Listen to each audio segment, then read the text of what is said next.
Barishal city কর্পোরেশনের ভবন সংস্কারে বরাদ্দ ছিল 7,42,00,000 টাকা, কিন্তু যে ভবনের সংস্কারের নামে এই ব্যয়ের হিসাব দেখানো হয়েছে সেই ভবন এখনো আগুনে পোড়া ধ্বংসস্তূপ।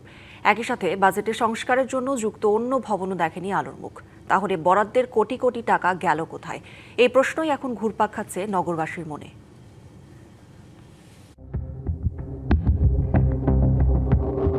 এই ভবনেই ছিল বরিশাল সিটি কর্পোরেশনের সাবেক মেয়রের দপ্তর, হিসাব শাখা, পরিকল্পনা, স্বাস্থ্য ও পরিচ্ছন্নতা বিভাগ। জুলাই গণঅভ্যুত্থানে ছাত্র জনতার দেয়া আগুনে নিচতলা থেকে পঞ্চম তলা পর্যন্ত ভবনটি ধ্বংসস্তূপে পরিণত হয়। আজও দাঁড়িয়ে আছে সেই ধ্বংসস্তূপ।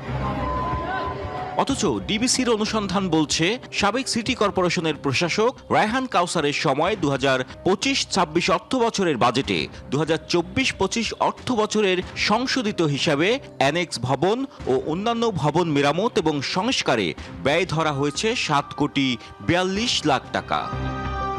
নথি বলছে বাজেটের অর্থ ব্যয় হয়েছে, কিন্তু মাঠ ঘুরে দেখা যায় সংস্কারের কোনো বাস্তব চিহ্নই নেই।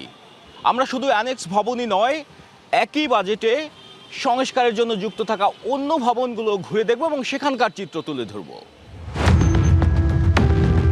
সিটি কর্পোরেশনের নগর ভবন, আমানতগঞ্জের যান্ত্রিক শাখা, পানি শাখা এবং নগরের উপস্বাস্থ্য কমপ্লেক্স। অনুসন্ধানে এসব স্থাপনাতেও ওই সময়ের মধ্যে বড় ধরনের কোনো সংস্কার কাজের দৃশ্যমান প্রমাণ পাওয়া যায়নি। 5ই আগস্টের পরে এ ভবনের কোনো সংস্কার হয়নি, বরঞ্চ এর লোহা লক্ষ টিন খুলে রাস্তায় পড়ছে। এতে অনেক সময় দুর্ঘটনারও শিকার হচ্ছে। এটা দ্রুত হয় সংস্কার করুক, না হয় ভেঙে ফেলুক। তাহলে নথিতে দেখানো টাকার ব্যয়ের হিসাব কোথায়?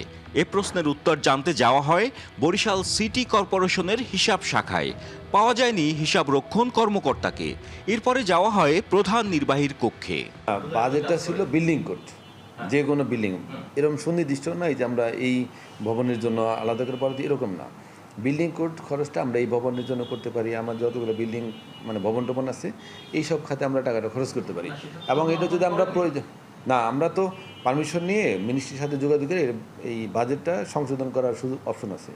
আমরা যে টাকাটা দিচ্ছি ওই হিসেবে আমরা সংশোধন করে এই ট্রিটমেন্ট প্লান্টে খরচ করছি, রাস্তাঘাটে বিভিন্ন জায়গায় খরচ করেছি।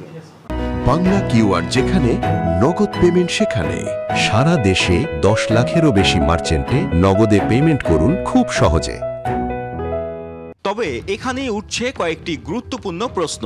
যদি অর্থ অন্য খাতে ব্যয় করা হয়ে থাকে, তাহলে বাজেটে ভবন সংস্কার বাবদ ব্যয় দেখানো হলো কেন? কোন কোন খাতে সেই অর্থ ব্যয় হয়েছে? সেই ব্যয়ের কার্যাদেশ, অনুমোদন এবং বিল ভাউচার কোথায়?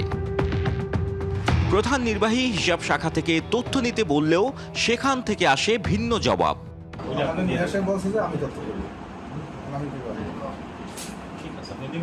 আমি দেবো না বলি নাই, তথ্যটা আমাদের কাছে যেটা আছে বিভিন্ন খাতে ব্যয় হয়েছে এবং মন্ত্রণালয়ের যে অনুমতি নিয়েছেন যে আমরা এই ব্যয় এইখানে করব, সেটা তো মন্ত্রণালয় মতো একটা অনেক টাকা দিয়ে পাঠাইছে। জনগণের টাকার প্রতিটি হিসাব প্রকাশ ও ব্যয় স্বচ্ছতা নিশ্চিতের দাবি সুশীল সমাজের। ভবনের সংস্কারের জন্য যে বাজেট দিয়ে তারা যে কথাটা বলছে এবং ব্যয়ের খাত যেখানে দেখাইছে সেই তুলনায় কিন্তু সেইটার কোনো কিছু পরিলক্ষিত হয়নি এবং পরবর্তী তদন্তে দেখা গেছে যে সেরকম কোনো এই খাতে কোনো ব্যয় সেরকম হয়নি। তো এই কিন্তু আসলে একটি অনিয়ম এবং আমি মনে করি যে এটি যথাযথ তদন্ত হওয়া দরকার। অভিযোগের সত্যতা পাওয়া গেলে তদন্ত করে প্রয়োজনীয় ব্যবস্থা নেওয়ার কথা জানান বর্তমান প্রশাসক।